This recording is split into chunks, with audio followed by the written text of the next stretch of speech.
एक किन्नर की ज़िंदगी का सच्ची कहानी। यह एक वास्तविक कहानी है। एक किन्नर की जिसे हम लोग हिजड़ा कहते हैं, उससे एक दिन मुलाकात हुई। किन्नर था वो। मैंने उससे उनका नाम पूछा और उसने अपना नाम हेमा बताया। मैंने उससे पूछा कैसे हुआ ये सब, कैसे बने तुम किन्नर? तो उसने मेरी तरफ एक अजीब निगाह से देखा और कहा, कैसे बने मतलब? वो जो ऊपर वाला बनाकर भेजा मैं वही हूँ, लेकिन बहुत दर्द भरा जीवन है यह। ना मर सकती हूँ ना जी सकती हूँ। यह जीवन भी कोई जीवन है? सभी घृणा की दृष्टि से देखते हैं। कहीं से गुजरो तो कहते हैं हिजड़ा जा रहा है। मैंने पूछा, तुम्हारा जन्म कहाँ हुआ था? तुम्हारे माँ बाप? मेरा मतलब तुम्हारा गांव। उसने एक लंबी सांस लिया और उदास होकर अपनी कहानी बताने लगी। ये तो नहीं बता सकती कि मैं कहाँ से हूँ और बताना भी नहीं चाहती। हाँ, इतना मुझे याद है कि मेरे माँ बाप को कोई संतान नहीं हो रहा था। उनकी शादी के 30 साल के बाद मैं पैदा हुई। घर में पहली संतान आई है, यह जानकर सभी बहुत खुश हुए। समय गुजरता गया। जब मैं 4-5 साल की हुई तो मेरे घर में काम करने वाली बाई को मालूम चला कि मैं लड़की नहीं, एक हिजड़ा हूँ। उसने मेरे माँ बाप को बताया। मेरे माँ बाप ने जब सुना तो उसके होश उड़ गए। फिर भी माँ तो माँ होती है। फाइनली मेरे माँ बाप ने निर्णय लिया कि हम अपनी संतान को पालेंगे पोसेंगे। उस समय मैं समझ नहीं पाई थी कि हिजड़ा क्या है। यह शब्द मेरे लिए नया था, बिल्कुल नया। मेरे माँ बाप मुझे बहुत प्यार करते थे, बेशक पहले से ज़्यादा। हालांकि मेरे माँ बाप को इस बात का डर था कि कहीं मोहल्ले में हल्ला ना हो जाए कि मैं किन्नर हूँ। इसलिए उन्होंने बाई को समझा दिया था कि मोहल्ले में किसी को ना बताए कि मैं किन्नर हूँ। इसके बदले मेरे माता पिता उसे एक्स्ट्रा पैसे देते थे। समय गुजरता गया और देखते ही देखते मेरी उम्र 15 साल की हो गई और यहीं से शुरू हुई मेरी स्टोरी, लड़की से किन्नर बनने की। मेरी आवाज़ बदलने लगी, मेरा चाल ढाल बदलने लगा। मैं खुद परेशान हो उठी कि ये मेरे साथ क्या हो रहा है और क्यों हो रहा है, और क्या मैं सचमुच किन्नर हूँ? कहते हैं कि सच्चाई बहुत दिनों तक छुप नहीं सकती। एक दिन मोहल्ले में एक लड़के के साथ मेरा झगड़ा हुआ। काफ़ी भीड़ इकट्ठा हो गई और गुस्से में ऑटोमेटिक एक किन्नर की तरह तालियां पीट पीट कर उस लड़के को गाली देने लगी और सब देखकर दंग हो गए। और यहाँ पर राज खुल गया कि मैं एक किन्नर हूँ। मोहल्ले में मेरे माँ बाप का चलना मुश्किल हो गया। इधर मेरे में भी बहुत बदलाव आना शुरू हो गए। जैसे कि मुझे लड़कियों के वेशभूषा पसंद आ रहे थे।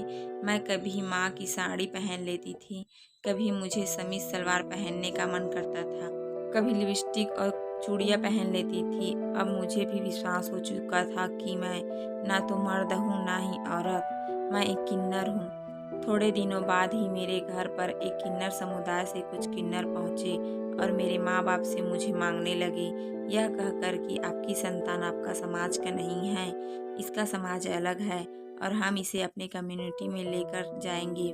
मेरे माँ बाप मुझे जाने ना कहीं देना चाहते थे, लेकिन मैं जाने के लिए तैयार हो गई क्योंकि मुझसे अपने माता पिता की बेइज्जती और सहन नहीं होती। मेरे माता पिता की आंख में आंसू थे और जाते वक्त उनसे मैंने वादा किया कि मैं उनकी संतान हूँ और हमेशा रहूँगी, उनसे हमेशा मिलने के लिए आया करूँगी।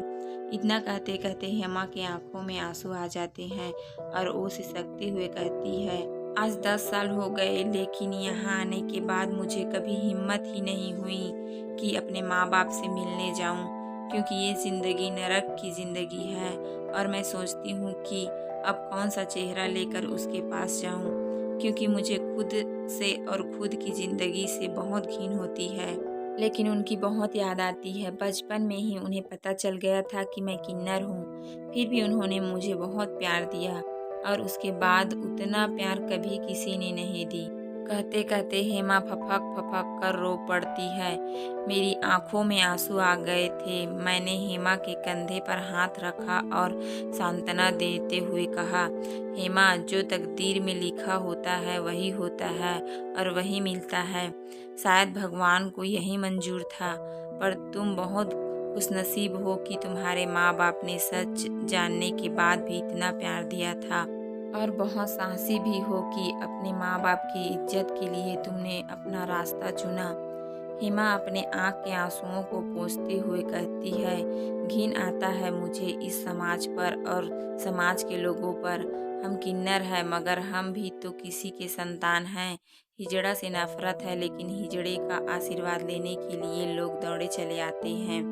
हम भगवान से यही दुआ करते हैं कि कभी किसी को हिजड़ा मत बनाना, क्योंकि यह ज़िंदगी बहुत दर्द देती है। खैर जो भी है, जीना तो पड़ता है और जिएंगे भी। पहली बार अपनी कहानी किसी को बताई हूँ, अच्छा लगा, थोड़ी जी हल्का हो गया। बहुत दिन से अच्छे से रो भी नहीं पाई थी, लेकिन आज फिर अचानक हेमा वहाँ से जाते हुए कहती है, मुझे ज़रूरी काम है, जाना होगा, और बाय कहकर वहाँ से चली जाती है। मैं वहीं खड़ा स्तब्ध और खामोश हेमा को जाते हुए देख रहा था। उसकी कहानी, उसकी ज़िंदगी का सफ़र, उसकी आँखों के आंसू अभी तक मुझे कचोट रहे थे। लेकिन हेमा की यह दर्द भरी कहानी मुझे हजारों सवाल पूछ रहे थे, जिसका जवाब मेरे पास नहीं था। कहानी अच्छा लगा होगा तो लाइक करना, चैनल पे नहीं हो तो सब्सक्राइब करना। धन्यवाद।